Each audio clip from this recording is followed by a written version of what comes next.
All right, good evening, everyone, and welcome to Manna Ministry.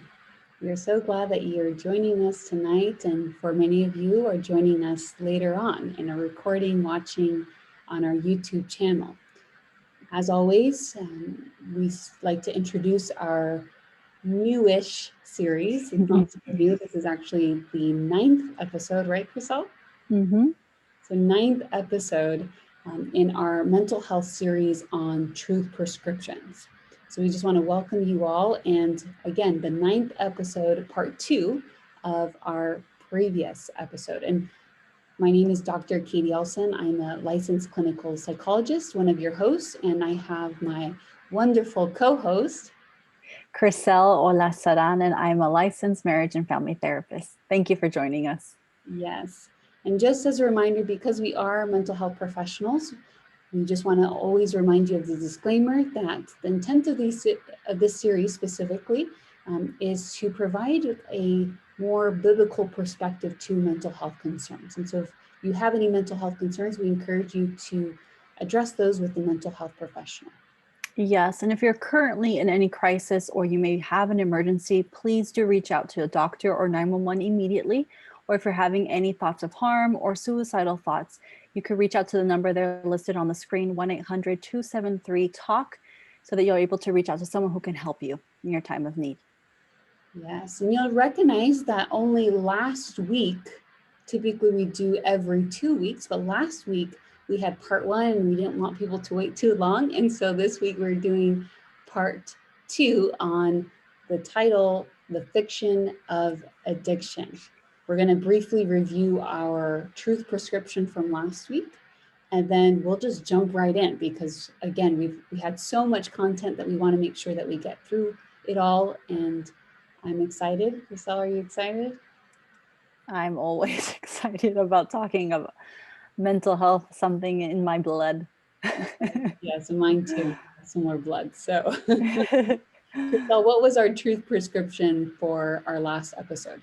Yeah, so our truth prescription was number one, to reflect on the various addictions that were mentioned in our episode, and to reflect on whether or not you may have an addiction. Number two, to reflect on the various lies, hence the title, The Fiction of Addiction, and to ask yourself, have you accepted any? Mm. And Crystal, how many lies have we covered thus far?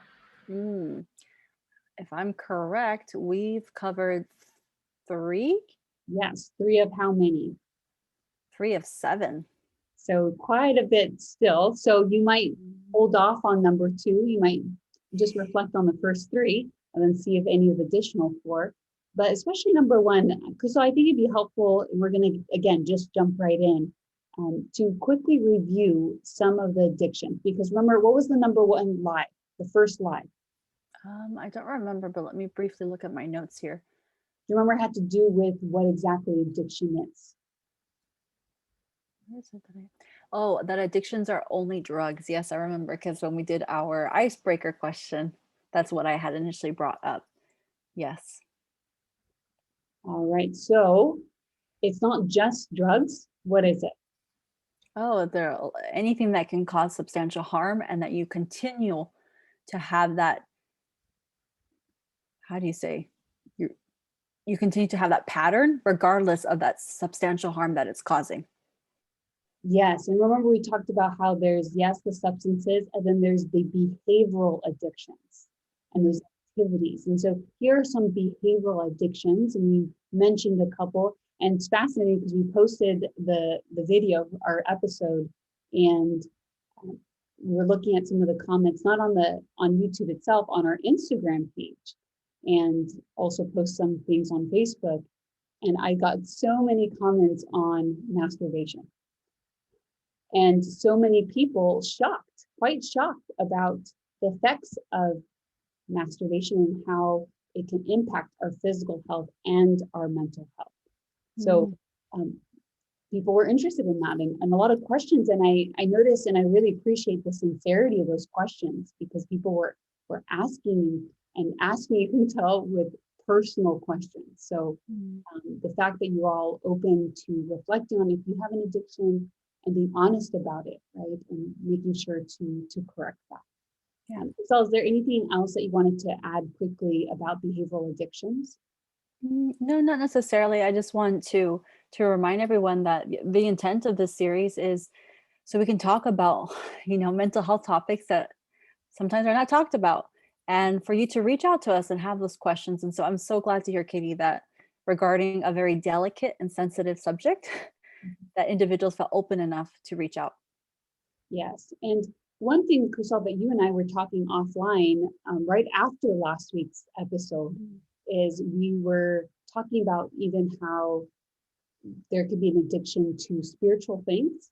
Mhm. And then one of the things that I had forgotten about that I wanted to address just really quickly was addiction these days that I see very frequent. And it's the addiction to conspiracy theories, Mm. right? That's something that's been around for a while. But Kusal, how have we seen it more prevalent these days?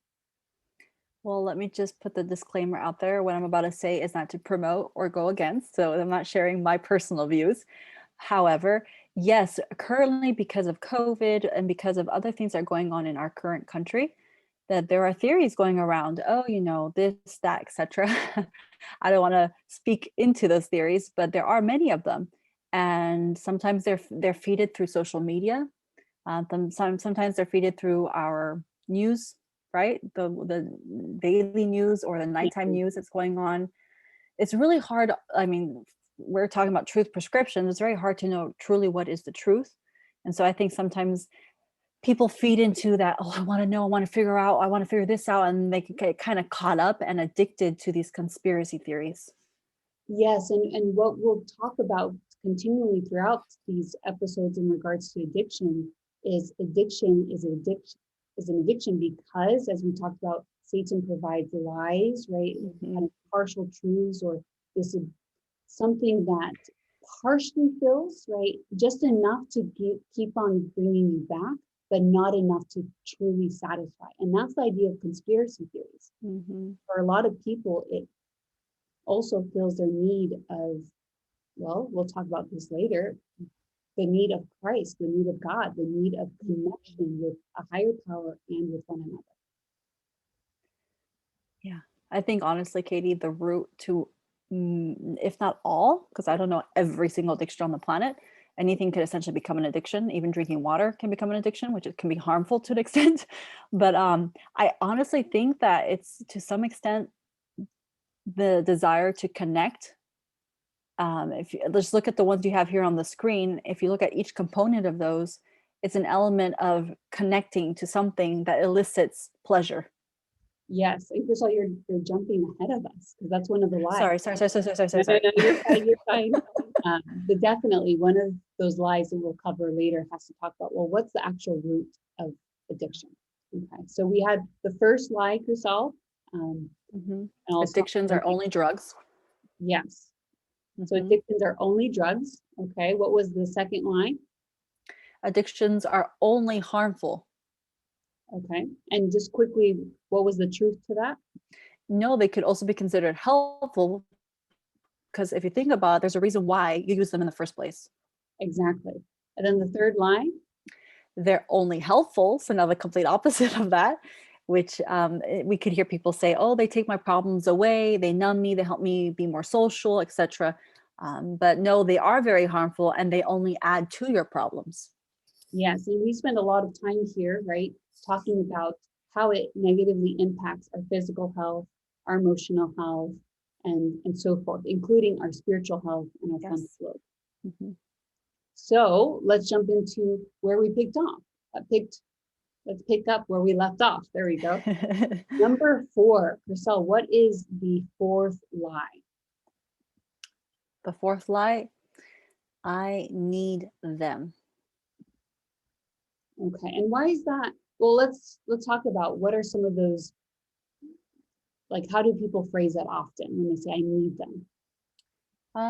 I've heard individuals say it helps me function. If it weren't for this drug, I wouldn't have the energy to go throughout the whole day, to clean my home, to be socially interactive, to be Okay. able to function at work.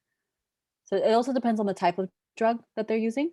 Hmm. But I've heard that as well. What are other things you've heard?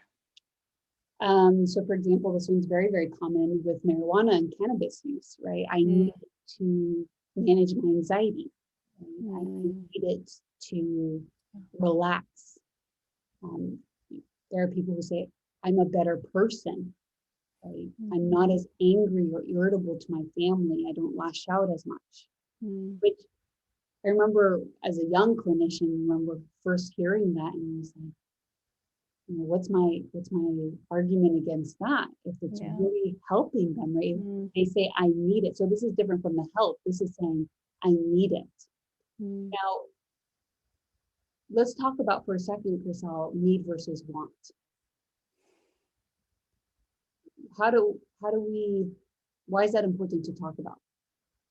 It's important to talk about because I think most oftentimes when it comes to addiction, we confuse that. And I think just not just addiction, I'll be a little bit more general.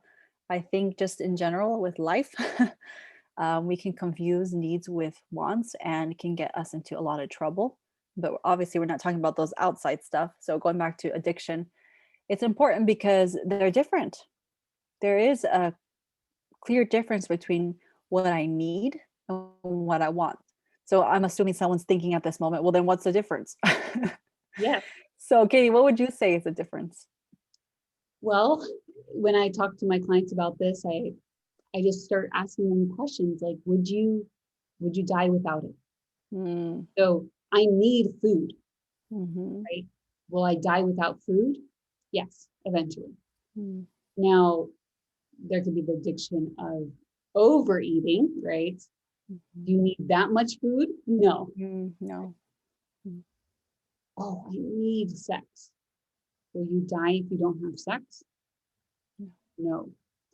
Even so, for example, with masturbation, some will say, oh, I need to, like my body has to. No, there are many, many people, healthy individuals who don't, right? So am I going to die without it? That's kind of an assessment that you can do, right? Water, I need water.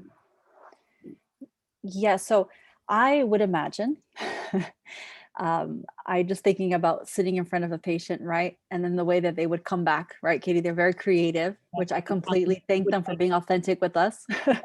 Ultimate, good. Yes, right? So I would imagine that they would come back and they would say something of the sort, well, no, I do need them because if I don't have it, then I could die. I don't know if you've heard that from an individual where they have already gotten to the point that they're so addicted to a particular drug that if they were to completely get off of it, that they would die. Therefore, they need it. So I want to say that because some individuals may come and say, "Oh, that's a need." What happens is that initially the first introduction to any addiction is essentially a want. But then, yes, the chemical balances that happen in the brain can get it to the point where you trick yourself to thinking you need it. But it's important to remind yourself that you don't need it. It's still a want, even though chemically in your brain, in your body, it confuses that.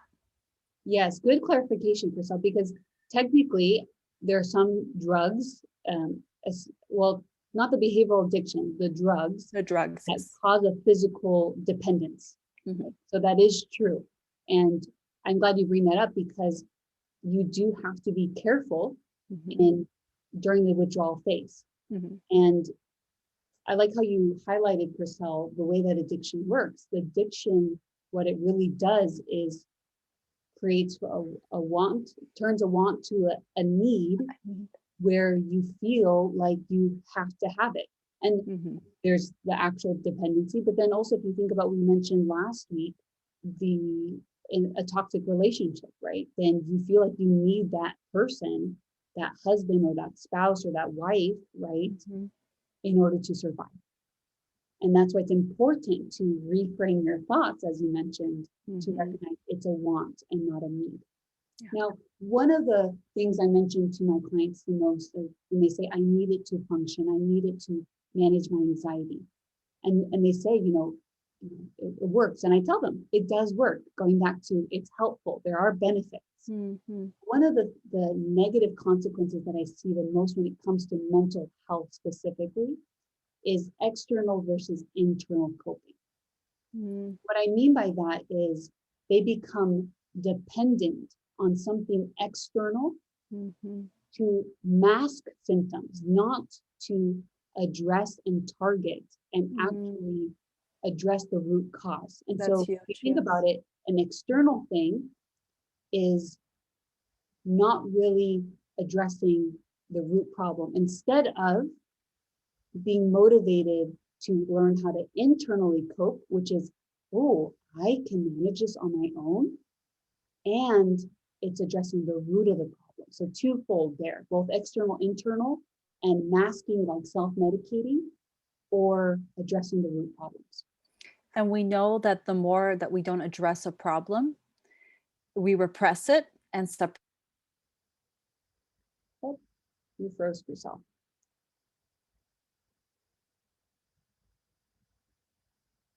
So I'll keep on talking until you come back on, Purcell. But you're correct about repressing.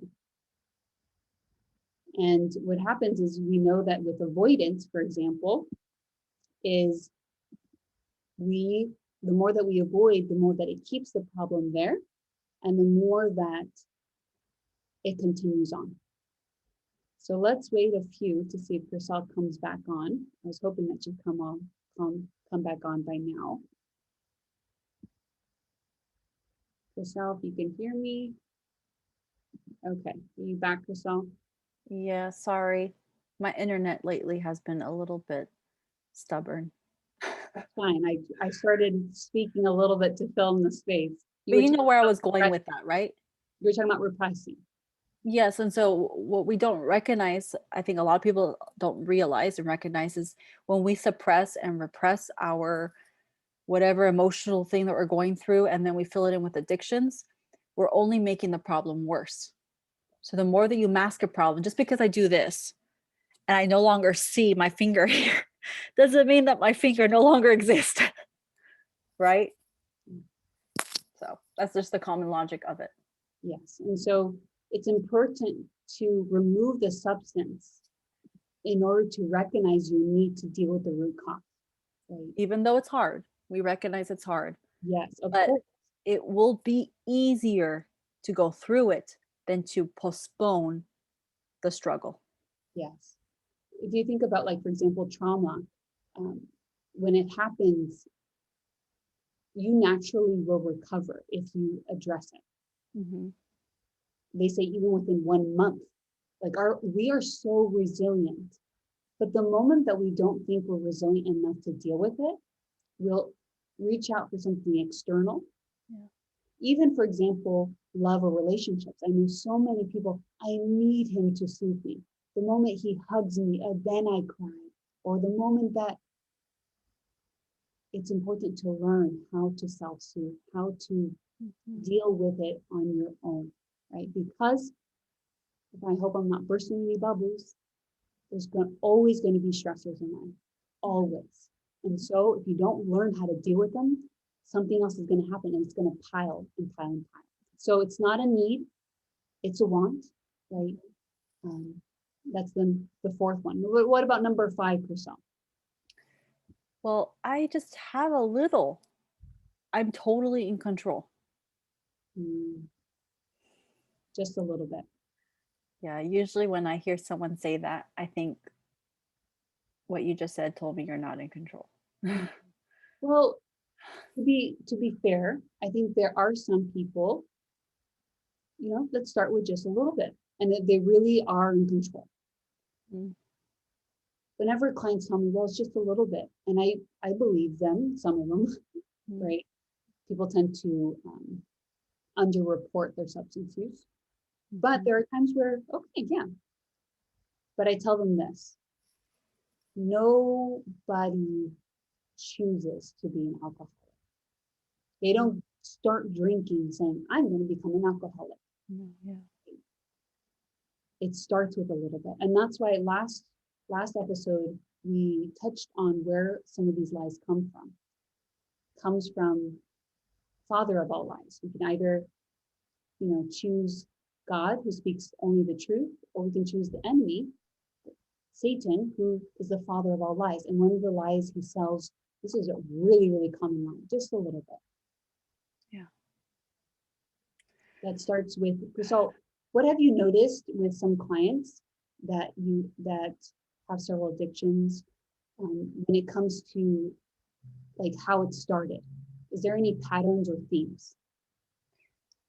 I mean, yes, everyone's different, but in terms of patterns and themes, it's introduced at a young age for the most part. Yes.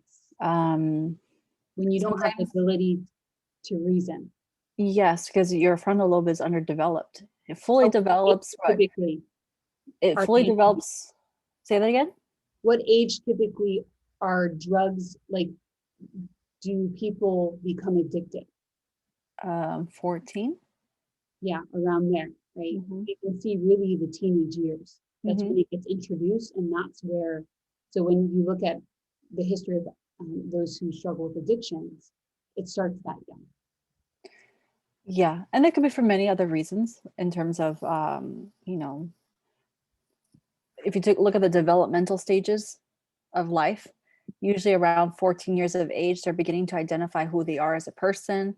Am I an adult? Am I not an adult? And then based on how the environment responds to that, eh, sometimes they cope by turning to drugs. So that's sometimes. That's then other times it's just peer pressure, where another kid who was introduced from some other, and then just kind of starts to contaminate all those kids around them. Mm-hmm. But yes, the frontal lobe is fully developed. Correct me, Katie, if I'm wrong. Around 24, 25, right? Yeah, so it varies, but it could be even as late as late 20s. Yeah. And, so there's a statistic that says more than 90% of people who have an addiction, 90% started to drink or use drugs before they were 18. So Satan gets them young, right? Mhm. And one of the other patterns I've seen with my clients and across different settings is that many of them started with marijuana. The So gateway drug. there's no surprise that it's referred to as a gateway drug, right? Mhm. Because for many, oh, it's harmless, or especially in high school, you start with marijuana, and you start the addiction process of seeking pleasure, right? Of utilizing it to cope. Mhm. I hear that a lot with my clients. Of when I was young, I got a little stressed, so I used it, and so you start depending on other things instead of yourself early on. Whereas this is the age actually to learn. You're, like you mentioned, you're building your identity, you're building who you are, you're building your resources, your toolbox of coping skills. And instead, you're utilizing substances. Um, and again, no one chooses to be an addict. It starts young. Um, and what's also interesting is when we talk about kind of you're in control just a little bit, one of the things I find fascinating about marijuana use is that it's very unpredictable how much THC, the active ingredient in cannabis is. Like, it's hard to measure. And like, even when I ask my clients how much, right? And they're like, oh, well, a couple of bowls or a couple of joints, right? But even if you were to ask, well, how much THC in those different various forms, and in other drugs, sometimes if they're mixed, sometimes at parties and other things, there are many stories of individuals who had overdoses or had certain experiences because they thought they had one drug, but they were given something else, right? The enemy with his lies. Mhm. So here's a stat for people who love stats, including myself. The average batch of marijuana, so first looking at 1990, contained less than 4% of THC, but that percentage has since risen to over 12%. And so it's increasing, the amount of THC is increasing. The average batch of marijuana has become more powerful. And we see that in various drugs, right? People are altering it in different forms to make it more potent. Now, Chriselle, you wanted to talk about this. So part of the lie of just a little bit or you're in control is, and what we just saw with marijuana, of over time, there's more and more potent forms, there's more and more active ingredients, and there's this lie of, oh, well, just a little bit. What's fascinating is if you look at the history of these different drugs and how they've become more socially acceptable. I don't know if you want to choose a specific drug or addiction and highlight kind of the history of it. Well, I mean, before we go back into history, just kind of look at what we're currently going through. Marijuana's become legalized, and so the accessibility to it, even if you don't have that medical card, is pretty scary. I know that I work with sometimes adolescents that they have access to these drugs because it's just so readily available everywhere. Mhm. So before, marijuana was not acceptable, it was even shamed upon to anyone who would consume it. But Yeah. now it's, you see it down the street, you see the stores that sell them, and that leaf, the marijuana leaf, is so commonly seen now. I mean, prior to it becoming legalized, I personally didn't even know what it looked like. And now it's very, I didn't know what it smelled like. And then now it's like, that's marijuana. That's marijuana Anywhere you go. anywhere you go. Yeah. So also, I don't know if Katie, if you've heard of this, but in Oregon, it became the first state to decriminalize hard drugs such as cocaine. Mm. That that just blows my mind. Mm-hmm. Like, I don't understand how that could even been passed. How is that even acceptable? So once again, the things they're going through now, if I were to rewind and go back in history and share with them, look, this is what we're going through right now, I don't think they'd believe me. I don't think they would. Um, you can look at the history of caffeine. Yes, caffeine is a drug, just in case you didn't know. It's pretty acceptable drug. I mean, it's in our sodas, it's in chocolate, it's in our teas that we drink, it's in coffee, which is something that I think Americans, I'm not going to speak for those outside of our country, but in America, it's a pretty, you have a pretty good business if you're selling coffee because it's addictive, Mm-hmm. right, Katie? So Yeah. the history of coffee and caffeine, I mean, there's many different sources that I read, but essentially it became popular in Europe in the 17th century. And then by the 18th century, plantations had been established in Indonesia and the West Indies. And by the 20th century, it became the biggest cash crop on earth. Wow. Hmm. And I mean, currently it's still making a lot of money. And if you don't know understand how caffeine affects you, I'm not going to go into it because it's a lot of material, but I encourage you to look it up. If you do have the tendency to be drawn towards coffee and you've never really thought about caffeine as something that is a drug, um, there's a reason why you like coffee so much. It's not that coffee is amazing, because if you really know about it, if you just take the cacao bean or however they say it, it's white. And if you put it straight to your mouth, it tastes so bad. I haven't personally tasted it, but I've seen through documentaries. You have, Katie? Uh-huh. Okay, so why don't you speak of it? Firsthand experience. And then, it's interesting. It's a natural pesticide. Yes, that's crazy. Mm-hmm. And here we are. Mm. And I was having a conversation with a friend of mine who's a mental health therapy trainee student, and we were talking about this phenomenon of how caffeine is so accepted now. And we were both talking about our own personal experiences. So I was raised to not drink caffeine, right? It was viewed at the time of when I was young as a drug, and so we don't drink it. But then later on, right, with culture and society, I started drinking it. And unfortunately, I have the taste buds that just really, really like coffee and dark flavors and pepper and all these things. And I used to tell myself, especially in college, I remember trying to do all-nighters and I'd drink caffeine and I'd fall asleep. I was like, caffeine doesn't affect me. That's what I would say. And my friend was saying, oh yeah, I used to say that all the time. Both of us had the experience where we went off of coffee, we went off of caffeine, and then for her, it was she accidentally ordered something with caffeine, didn't know it had caffeine. And what do you think happened? Oh. Couldn't sleep. Same thing happened to me. It's like caffeine doesn't affect me. You remember, Grisel, you know this because you're my sister. I'm like, oh, it doesn't really affect me. And other people in our family were like, oh, you would say, oh, I would stay up all night, but I drank it so much. Not so frequently, but when I did, I enjoyed it. And but I said it didn't affect me. Now you give me caffeine, it does, right? Because I've been completely clean and sober, right? Yeah. And so that's also part of the deception of, you know, it's so socially accepted and we're telling ourselves it doesn't affect us, but it does. And we shared last time of how it can even lead to death. Yeah.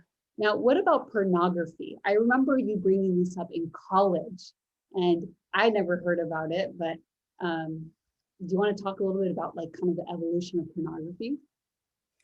Yes, and so it's interesting because the place that we are at currently in our society when it comes to sexuality is completely far. Some people will say progress. I don't see it as progress. I see it as degradation from what was initially considered pornography. So if you look into the history of it, essentially women used to dress covering from here all the way down. They couldn't even show their ankles. And so pornography at that point in time would be as play cards.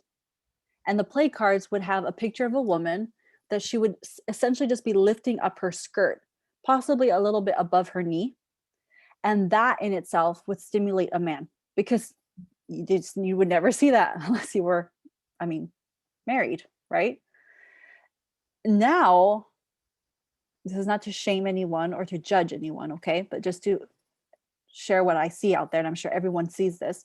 When you go to the stores, a lot of the midriff is not covered, the chest is not covered, the backside is not covered. So we've gone from something so some people would call it ridiculous, but it's not, to what we're currently dressing like.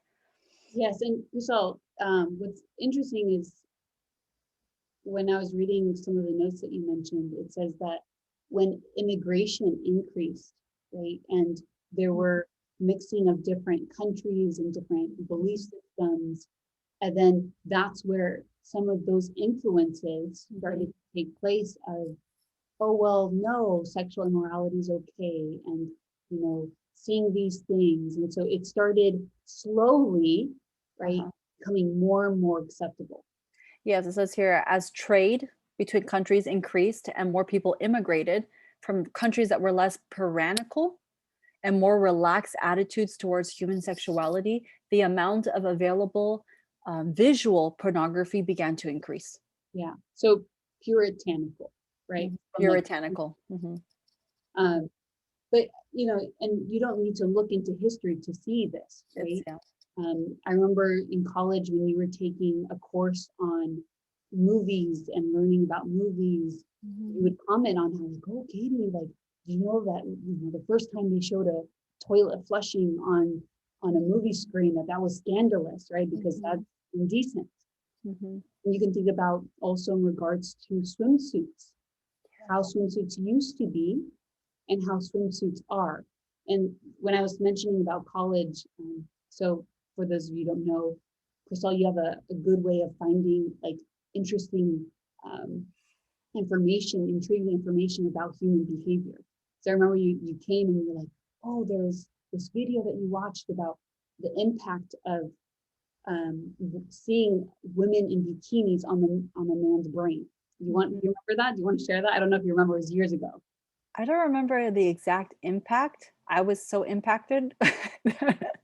I don't remember the exact impact, but what I do remember is this. And if you want to add to it based on what you remember, I mentioned to you, the evolution, the history of a bikini, it's so widely accepted today. But when it initially was introduced, there was a designer who wanted to show it off and have it part of the runway, the catwalk. And back then, a model was considered to be very elegant. She was considered to be sophisticated, just a very well put together woman compared to what models are considered today. And so this person wanted, the designer wanted a model to display the bikini. Every single model said no. It was unacceptable, that they would not allow their career, their reputation to be damaged by wearing the bikini on the catwalk. Mm. But one woman, the only one he was able to find to do it, was actually a prostitute. And she was the only one who was willing to do it.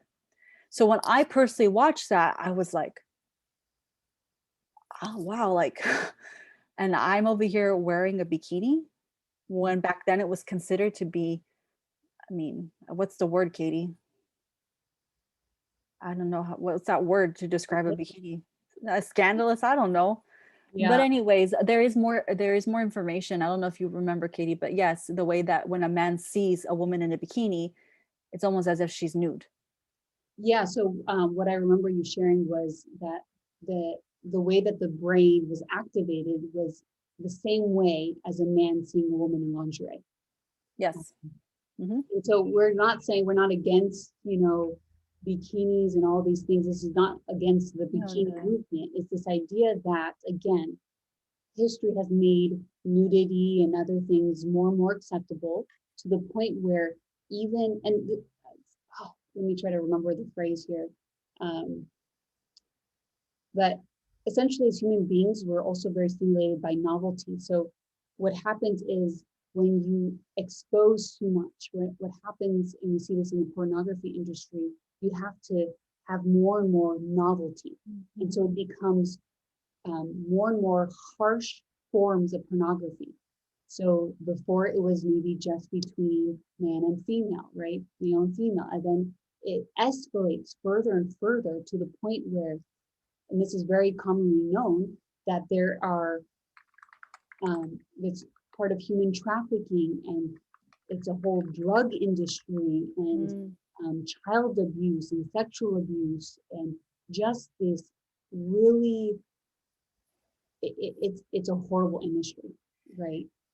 And just remember, going back to our main point, which is what's the lie? Just a little bit, right? And so we're going back to the history of everything, and now it was just a little bit before, but we're fully exposed now that we don't recognize that these little bit of introductions to caffeine, little bit of introductions to seeing a woman in a bikini, all of this can lead to an addiction, such as pornography, such as an addiction to coffee, right? And it's crazy because if you look at the numbers in terms of pornography, it says here 40 million American people regularly visit porn sites. Mm-hmm. 40 million.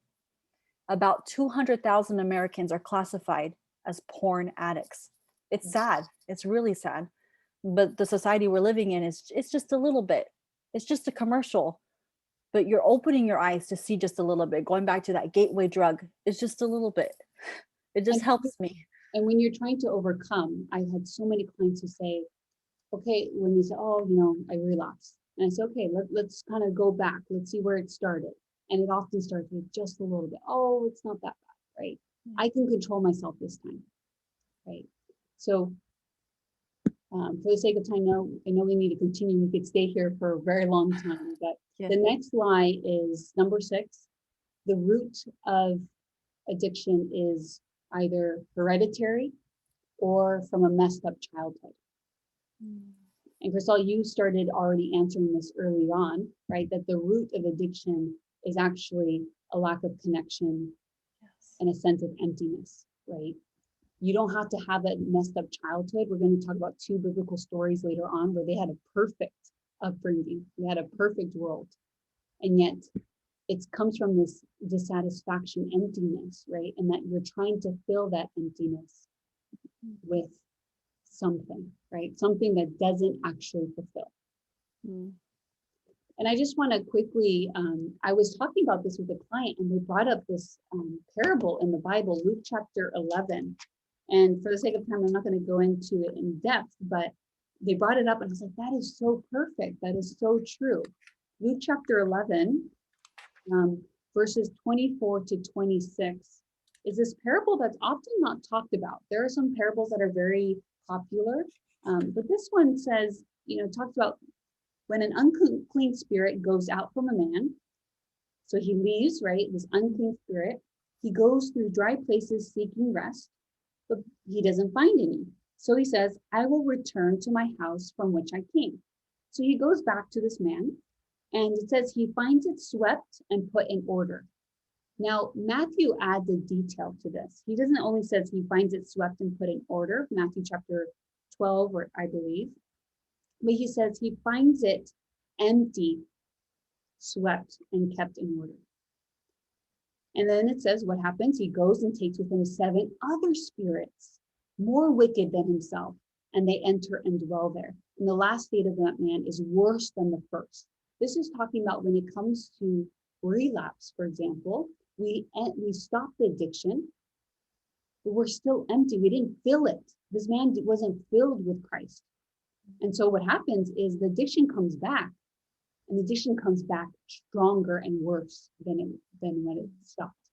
So this is talking about the root of addiction is emptiness, is a lack of connection. This talking about the lack of filling yourself with Christ. If you just stop a bad behavior, that's nice and dandy, but you're going to be empty, right? That's not the root. And that happens a lot. You'll see it with different people is they'll stop one addiction, and then another addiction will just pop up and continue that cycle until they fulfill themselves with connection, both connection with God and true connection with people. So if someone is watching Katie and they're like, well, then what is the root to my addiction? How can they go about exploring that? I would do an assessment, right, of what's your connection with God look like?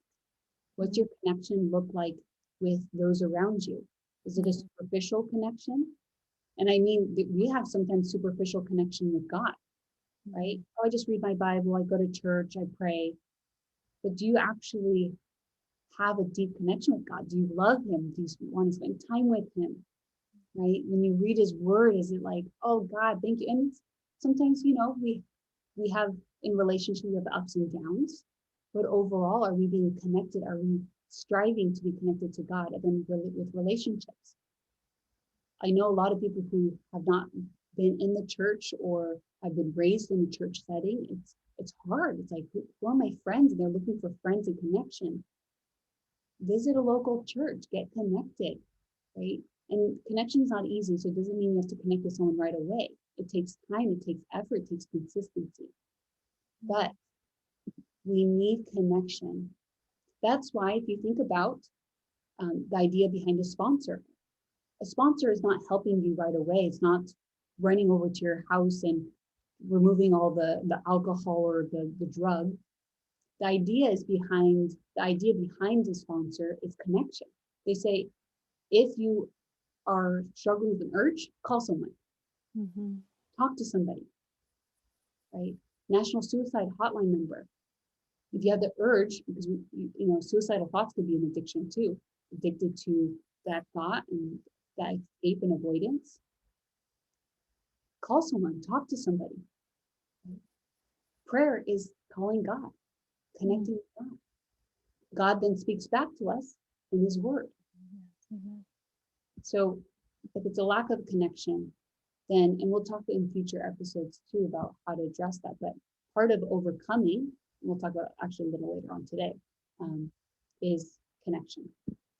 But Chriselle, number 7, and this is our last one. We're going to spend some time here. So what's the last lie? I think this lie is something that can ring in our ears over and over again if we're struggling with an addiction and make us feel like we can't overcome, which is, it's who you are. This is just you.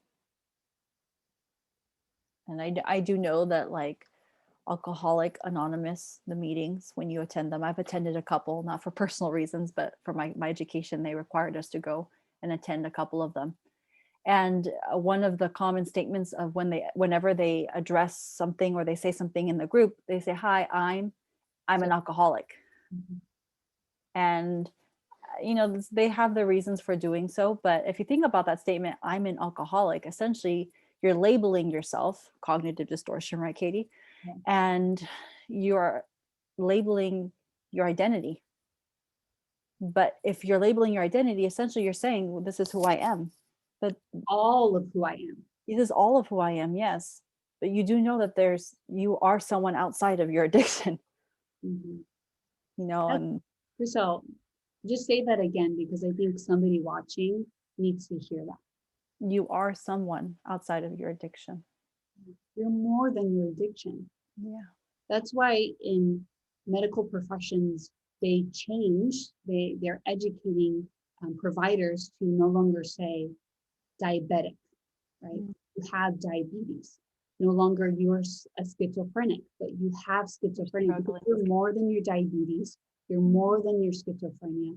You're more than the alcoholism. You're more than fill in the blank, right? Oh, I'm a porn addict. No. You are addicted to porn. Mm. You are more than just your addiction. Mm. And Satan, it's another lie, wants you to believe that you are just your addiction. Right? And you are not. You are more than your addiction. And that itself, I think owning that helps you to overcome. Am I still there, Katie? Yes. Okay. I'm talking because you first. Oh, I froze. Okay. I was just saying that, the enemy, Satan, when he makes you think that it's who you are, then the next thought usually is, I guess I can't change. Exactly. Yeah. But you can, because that's a lie. That's a fiction of addiction. So don't believe it. Yes. It's not true. And so, Crystal, we wanted to end with two biblical accounts of two individuals, well, technically three, one a parable and the other a real life account. And as an example of summarizing the various lies, Mm-hmm. as well as recognizing how they overcame, right? Because you can overcome. So this episode, concluding this episode, will focus on how these individuals struggled with addiction and then kind of got out of it, right? Overcame. Mm-hmm. And then in the future episode, we'll cover individuals of how we can prevent falling into addiction, right? Because that's important too. Mm-hmm. So which stories are we going to be turning to? And maybe you can turn to one and I can turn to the other because we're going to compare and contrast and see what we can learn from both of them. Okay, so we're going to be comparing the story of Adam and Eve when they were in the garden and they had the temptation, right? Mm-hmm. And then the prodigal son, and you're like, what does the prodigal son have to do with addiction? Well, when Katie shared this with me, I was like, of course it does. Mm-hmm. Of course it does. So, in terms of where you can find it in your Bible, you can find the prodigal son in Luke chapter 15. And then Adam and Eve, I believe, is in Genesis chapter, was it 3, Katie? Yes, 3. Okay. So Mm-hmm. what we'll do is perhaps, Crystal, you can summarize Genesis chapter 3, just Mm-hmm. some highlights, and then I'll summarize Luke 15, and then we'll highlight how they're similar and how they're different. And I'll just say this, I didn't recognize the power of these two combined. I had always recognized the power separately, and God is so amazing because he brought this to our attention, just last night, I believe, right? So Mm-hmm. praise God for that. And yes, Chris, also, if you could summarize Genesis chapter 3. So there's a serpent, the enemy, and there's Eve in the Garden of Eden. And he says to her, has God indeed said that you should not eat of every tree of the garden? And so she responds to the servant and she says, well, we may eat the fruit of the trees of the garden, but of the fruit of the tree which is in the midst of the garden, God has said, you shall not eat it, nor shall you touch it, lest you die. Then the serpent comes to the woman and he responds, he says, well, you will not surely die. For God knows that in the day that you eat of it, your eyes will be open and you will be like God, knowing God and evil. So then, as a result of this interaction between her and the serpent, and her believing what the enemy had said, she takes the fruit. It was pleasant to the eyes. Let me read that verse particular because I think it's very crucial. Verse 6, when the woman saw that the tree was good for food, that it was pleasant to the eyes, and the tree desirable to make one wise, she took of its fruit and she ate. Then she gave it to Adam. He also took. And as a result, it says in verse 7, both of their eyes were opened and they knew that they were naked. So all of a sudden it was like, oh, we're exposed, etc. So they were exposed, and then what happened? Just Oh, briefly. I didn't. Okay. And so they were exposed. And then as a consequence, well, not quite yet. Hold on. So they were exposed. And then they heard God saying, where are you? Where are you? Because they had hidden from God. And they had attempts to make clothing for themselves out of fig leaves. And then God, after asking, where are you? And Adam says, I heard your voice in the garden. I was afraid because I was naked and therefore I hid myself. And then God says, well, who told you that you were naked? Like, what happened here? And have you eaten from the tree which I told you not to eat of? Then, sadly enough, Adam blames Eve. Oh, it's the woman that you gave me, that gave me the fruit, and then I took and I ate. Then, as a consequence, they were taken out of the Garden of Eden. Okay, so essentially, what's happening here is Eve has an addiction of food, right? Falls, tempted by this food, eats Mhm. it, then experiences these different elements of shame and guilt, Mhm. and also then tempts Adam to eat with her, and then they have the consequences of addiction. So we'll go through what that looks like specifically as we compare to Luke 15. Now, for Luke 5, chapter 15, I'll just quickly summarize. It talks about the prodigal son, right? It's a parable. Jesus is telling a story, but a story to illustrate a point. And essentially, there's this young man, right? Tells his father, Father, give me my inheritance. Before you're dead, give it to me now. And he goes and he lives a prodigal life, which prodigal means kind of wayward life, right? So um, it's not explicitly said, but meaningless life, indulgent, a lot of about pleasure seeking, uncontrolled, kind of just living life, you know, the way that he wants with a lot of pleasure seeking, right? Mhm. And he goes, and as you can imagine, doesn't last very long, right? Addictions don't last very long. They're not very happy all the time. And then he decides, I want to go back. He goes back, father welcomes him, and he's restored to the house. But there's a lot more beauty in it that we're going to go through. So let's start from the top, okay? And if you see any comparisons and contrasts that you want to add to, feel free, and you can even comment on YouTube as well. So we're going to kind of go through a layout of before the addiction, identifying the root of the addiction, during the addiction, Mhm. after the addiction, and then what was the end result, the conclusion. Okay. So before the addiction, what do we notice about both stories, Priscilla? What do we notice about their lives? So they had good lives. I mean, I would say Adam and Eve. Prodigal son was already in a world of sin, but Adam and Eve had a perfect life. Yes, perfect life. Tell me more. Beautiful garden. What Beautiful else? garden, no pain, no experience of suffering. God walked with them. They were fully vulnerable. I mean, literally naked, fully vulnerable, no shame. Imagine living in a world like that. That's amazing. And you said vulnerable as in we might think about it from a negative perspective, but you're saying vulnerable as like they're just Just fully authentically themselves. mhm. That's amazing to be able to have that type of life.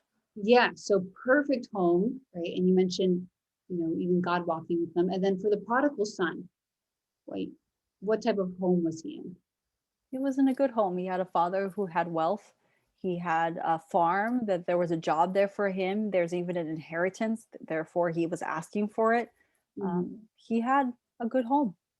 And we see later on of how the father responds. It's a loving home too. Mm. So both of these individuals, and that was one of our misconceptions, right? That, oh, it has to be from a messed up childhood. No, well, I'm going to get ahead of myself. I'm talking about what's the root of it. But you could even be in a perfect environment Mhm. and still listen to the lie. So what were the lies in these stories, Priscilla? For Eve, what was the lie? Well, essentially, if you were to summarize that lie, is God is withholding something from you. He's not allowing you to fully experience life. Yes. So he was saying, oh, God knows that that when you eat of it, your eyes will be open and you'll know good and evil. You'll be like God.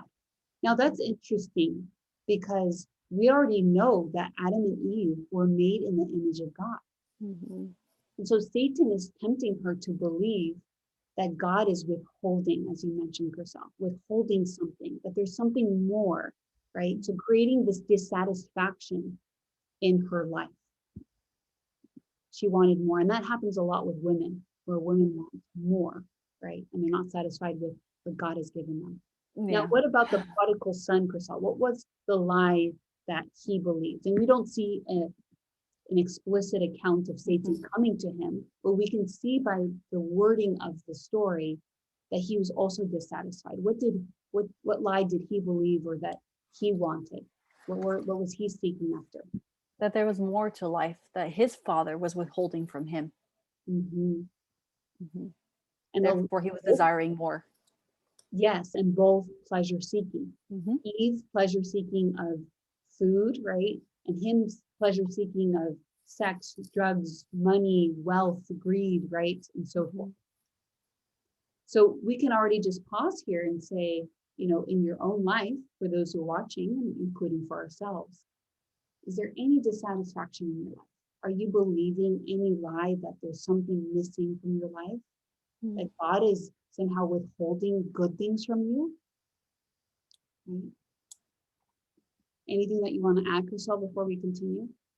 Yeah, I was gonna say, I think that I've come across patients who they've never had an introduction to God. The concept of God has not been introduced to them, but the enemy still works in their lives, right? The enemy is still trying to get them not to ever have any desire to know God. So they have all these distractions, all these lies thrown at them, and we know that all of that's not going to fill you. That's why you continue to say, I'm stuck, I have depression, I have anxiety, I'm not satisfied with life, I'm addicted to all these drugs. And yes, they're momentarily pleasurable, but ultimately they're not doing it. Yes. I need something, I need something, Mhm. and that's God. Yeah. And those who might say, I have been introduced to him and I don't believe in him. Mm, It's often because you've been believing lies about who he is. You have a misunderstanding of God. yeah. One of the names of Satan, like the original word that's used for his name, is what we say translated as, well, See diablos, there. mudslinger, which means he's like throwing mud at God's character. Meaning, one of his biggest um, his ploys, like his biggest strategies that he uses most frequently, is to paint God in a picture that it's not who God is. Katie, if you look at the story of Adam and Eve, when there are behaviors, there's a root problem that's leading to that behavior. So yes, the lie is that God is withholding, but if you look deeper, if she truly understood that God in his character would never withhold anything from her because he has given her everything, she would have stepped back, I think. I mean, I wasn't there, and say, God wouldn't do that. God has given me everything. I know my God. What you're saying to me is a lie. And that's perfect with Psalms 84:11 that says, right, God, for no good thing will he withhold from those who love Mm, him, right? From amen. those who walk uprightly. If Mm. you know really who God is, and you know that other verses that says if parents can give good gifts to their children, how much more does your Father in heaven want to give you good things? And this is also something to be mindful of, Katie. I think that the enemy can also lie to you that you know him, that you don't need to read the word. You know him. I have a good relationship with God. But the honest truth is, we need to continue to discover God because you will never know him fully. So that in itself is also a lie. So we need to continue to seek his word, to be able to, as you just said, to draw from his word, his promises, so that when these lies come, and they will come because they come to all of us, we're able to say, "Meh, no, I don't think so, because this is the God that I know and the God that I serve." So we see that his strategy is to separate us from God, right? Mhm. through food, through money, through sex, through pleasure, right? And false pleasure, because God wants to give you us pleasure. He says, I want to give you life in life abundant, but it's false pleasure, pleasure that doesn't truly satisfy. And then we answered also that what's the root of addiction, as we mentioned before? A lack of connection, Lack of emptiness. connection and relationship, right? And I like that you mentioned, Chriselle, Adam and Eve lived in a perfect environment. And so you could say, oh, they knew God. No, relationship is always growing. So are you investing in your relationship ongoingly? Now, during the addiction, right? So she eats the fruit. The prodigal son goes and lives his life, lavishly. And what do we notice? That now this is kind of a contrast. What happens for Adam and Eve in regards to consequences? Do they receive the consequences immediately of their addiction? In terms of them being kicked out of the Garden of Eden, or fully recognizing with shame that they were exposed? So it's kind of like a yes and no, right? So some consequences that they recognize their nakedness, but not the severe consequences until later on when they get kicked out, more so of they chose to leave. And Katie, you even see generational consequences. Not saying that, sins go on through generations, but the consequences of the choices that we make, they do continue to go through generations. Yes. Now, with the prodigal son, it was a little different. He received a lot of the consequences in the beginning, right? Because it says, let me just read it. It says, not many days after, so he went to journey, and it says, there he wasted his possessions with prodigal living. Verse 14, Luke chapter 15, but when he had spent all, there arose a severe famine in that land, and he began to be in want. So he started recognizing the consequences early on. Now, both received consequences, but Adam and Eve a little bit more severe consequences later on than the prodigal son earlier on. So that could be a difference in sometimes, Satan kind of withholds the consequences so you continue in addiction. At a point you sense them right away. But both cases, they do receive consequences. That's important to recognize. Yes. Now, what about after the addiction, Chriselle? So you mentioned Adam and Eve, their eyes were opened, they were naked, and then there's these feelings strongly attached with addiction that we see as classic in Adam and Eve's case and in everybody's lives. What are those feelings? Shame and guilt. Shame and guilt. And why did Satan use these? Because it's like it turns you off and makes you shut down, and it makes you not want to go to God because you're thinking, I'm not worthy, I'm undeserving, I'm dirty. God wouldn't want to come near me, and so you hide from God. Yeah, so essentially it keeps you stuck in addiction, right? Prevents you from going to the solution, which is God himself in the connection with God. Right?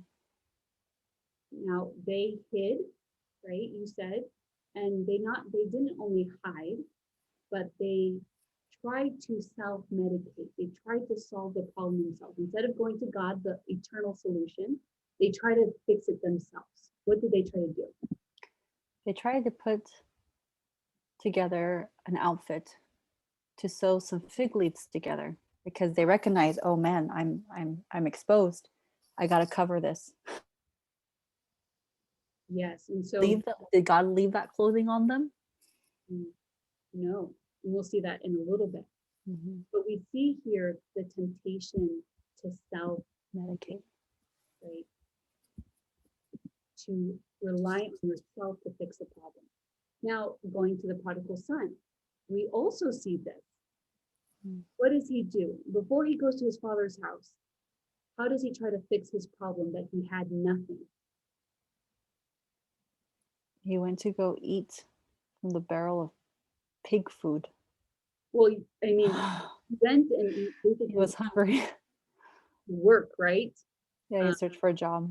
Amazing. And then he was working for the swine. And this is really strong imagery because Jews would not Mm. and touch swine, right?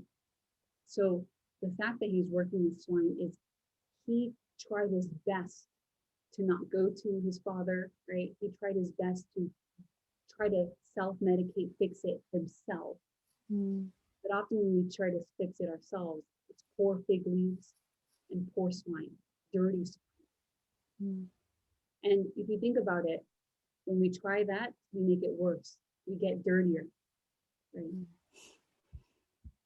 Now, not only does it result in shame and guilt and running away from God, our solution, but we also do this very common thing called the blame. The blame game. Yep. So we see the blame game in Adam and Eve. Where Well, that, immediately when God said, "Where are you? Why have you hidden from me?" Well, the woman you gave me, she gave me the fruit. And then the woman says, "Well, the serpent." So it's blame, blame, blame, blame, blame. Yeah. where they blame, I can't hear you. Could you say that again, please? essentially, who are they blaming? God. The Yeah. you gave me, the serpent you made, right? We blame God. God, why did you let me go through this? I've heard people say, God, I'm using substances because I had such a horrible childhood. Like, how did you let that happen? And we know, right? The Bible's very clear. God tempts no one. James chapter 1. Mhm. God tempts no one. The temptation doesn't come from God. It comes from the enemy. The enemy is the one who's the source of your dissatisfaction, of your addiction, of the consequences of addiction, the emptiness, right? The broken relationships. You think about how what happened to the prodigal son and that he was in want and had nothing, he was broke. Like think about when you talk to somebody who has lived a life of addiction, my marriage was broken, right? My I was in debt. I lost Lost my my job. Mhm. job. I couldn't even maintain a job. I did everything. It wasn't God. Mm. Although, we blame God for it, but we don't go to him for the solution. Of course, we're not going to go to the solution if we think he's the problem. Yeah. So part of recovering, overcoming, is recognizing that God is not the problem. His father is not the problem. We don't have to leave his father. Mm. And we see instead of blaming, so Adam and Eve blamed God, what did prodigal son do? What did he finally decide to do? He finally decides to take responsibility. How do we know that? What is it? Are you at Luke chapter 15? For some reason, Kate, I can't hear you too well. No? You want me to speak louder? Yes, please. Okay. So for Luke chapter 15, how do we know that he took responsibility? What does it say? Can you read verses 17, 18, and 19? But when he came to himself, he said, "How many of my father's hired servants have bread enough and to spare, and I perish with hunger? I will arise and go to my father, and I will say to him, Father, I have sinned against heaven and before you, and I am no longer worthy to be called your son. Make me like one of your hired servants." So he's acknowledging the sin he committed, the wrong he made, Mhm. and he's not expecting to be put back in the same position that he had when he had left. Yeah. So we see, he says, I've sinned, taking responsibility, and not just, oh, well, it was a tiny sin. No, against heaven and earth, full responsibility, and before you. Mm. When we fall into the temptation of addiction, it causes separation between us and God.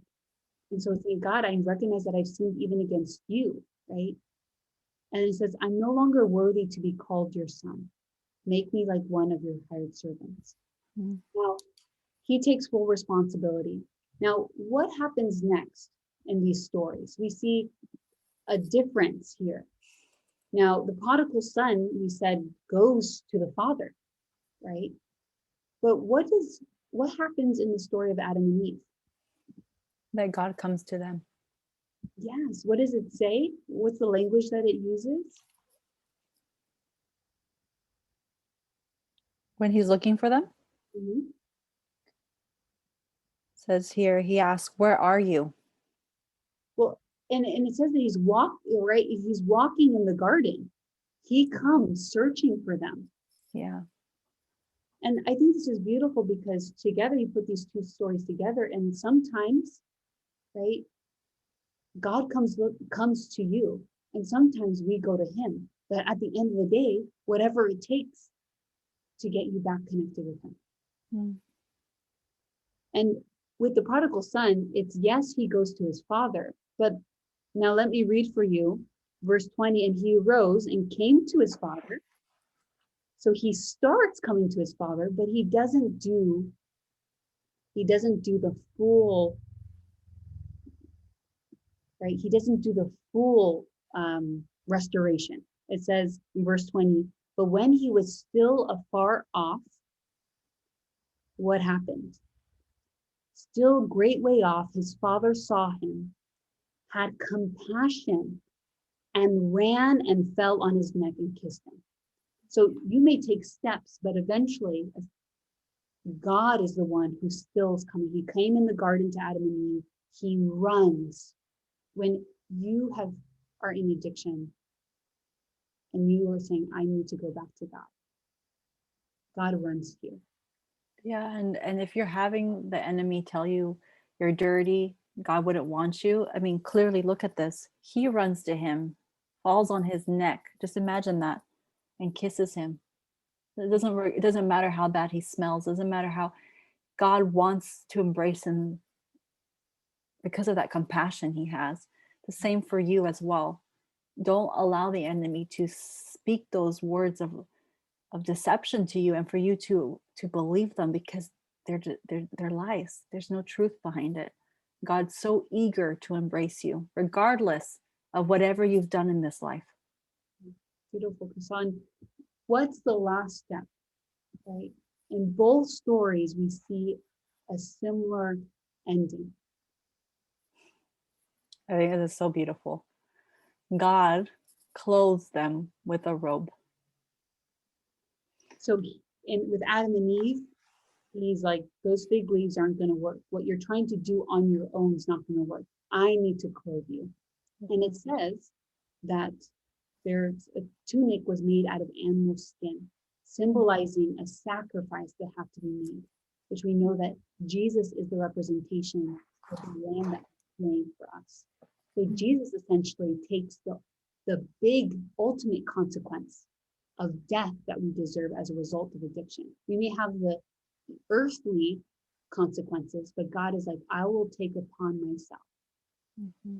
Even though it's your choice, I'm going to bear it. And instead, you can take my robe of righteousness, of meaning what I've lived a perfect life, and I'll give that to you. So you could start anew, completely brand new clothes, dirty clothes swapped out for brand new clothes. And the prodigal son adds something in addition. Not only does he say, bring my best robe, but what else does he give him? He puts on a ring on his hand and sandals on his feet. And go ahead. And furthermore, there's a party that happens. Yes. A celebration that happens, not just an embrace, an acceptance, but a celebration to signify just how important the son is to his father, for everyone to know that he has returned and he's been accepted and embraced. Yeah, what's so beautiful is the son, when he goes and starts actually talking to his father, he repeats the same three things. He says, Father, I've sinned. Mm-hmm. I'm no longer worthy.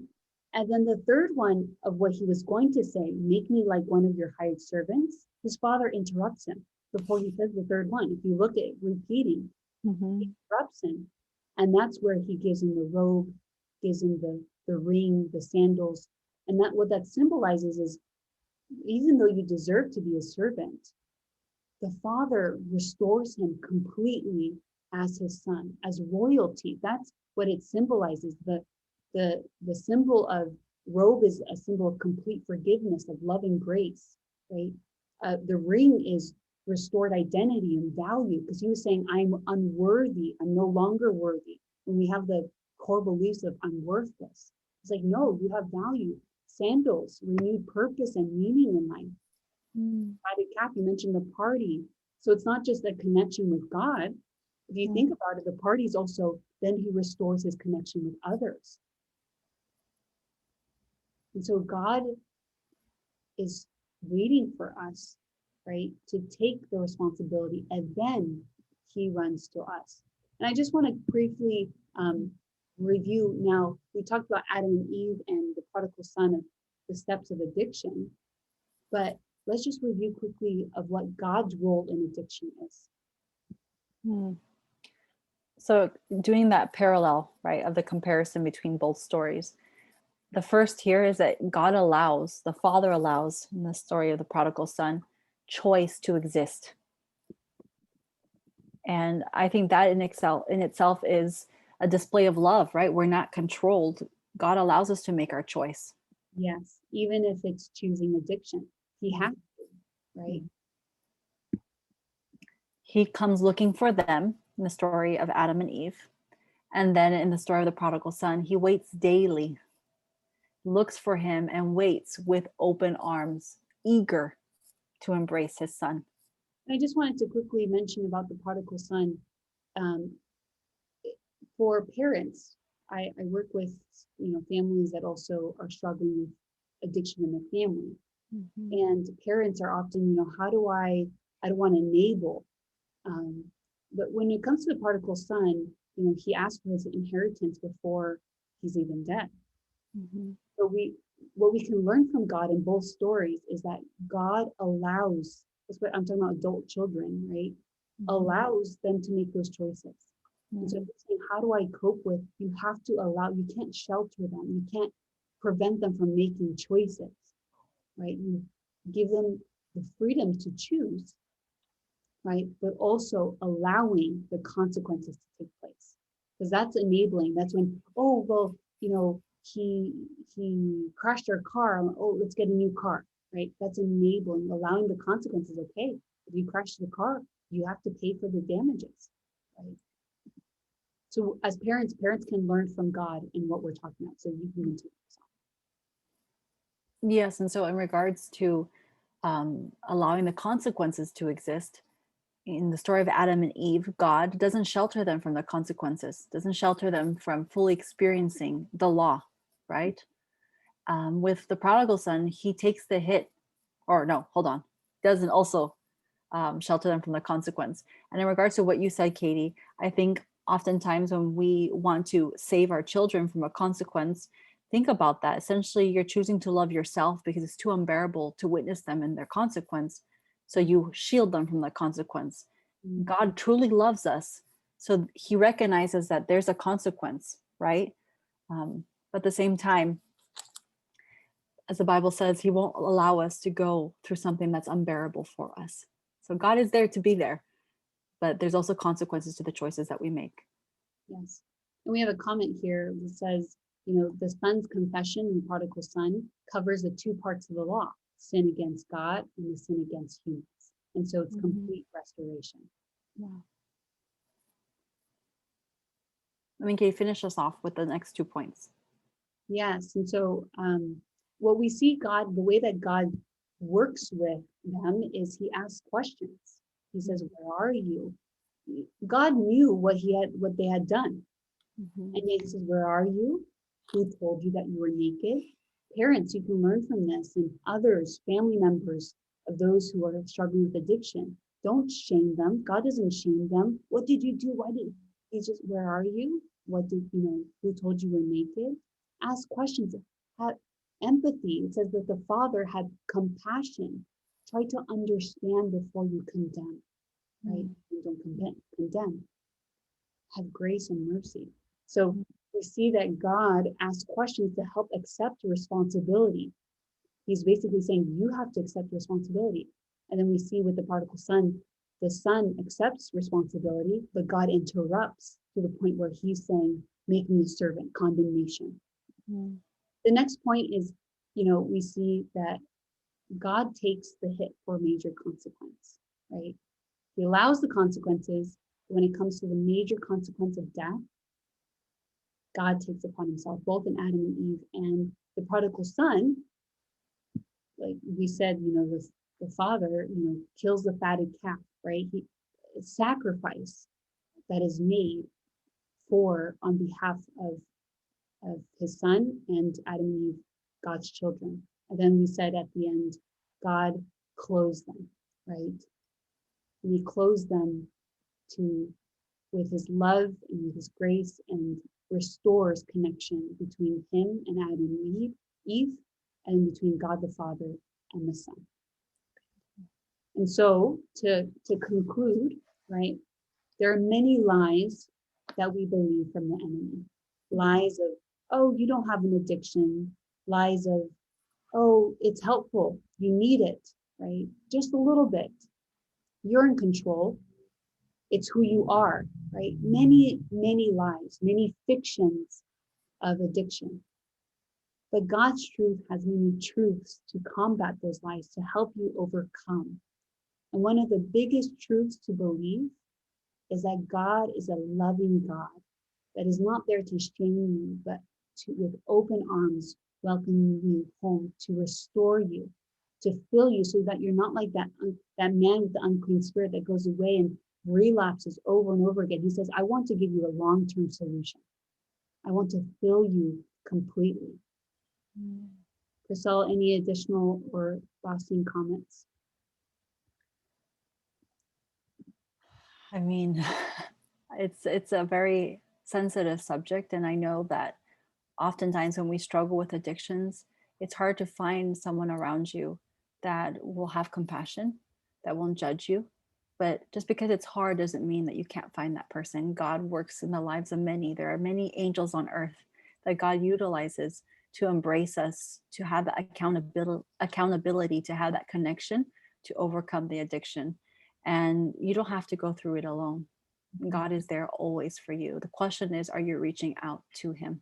Because remember, he respects choice, but he also desires to connect with you. Crystal, do you mind closing us off with prayer? Yes, let's close with prayer.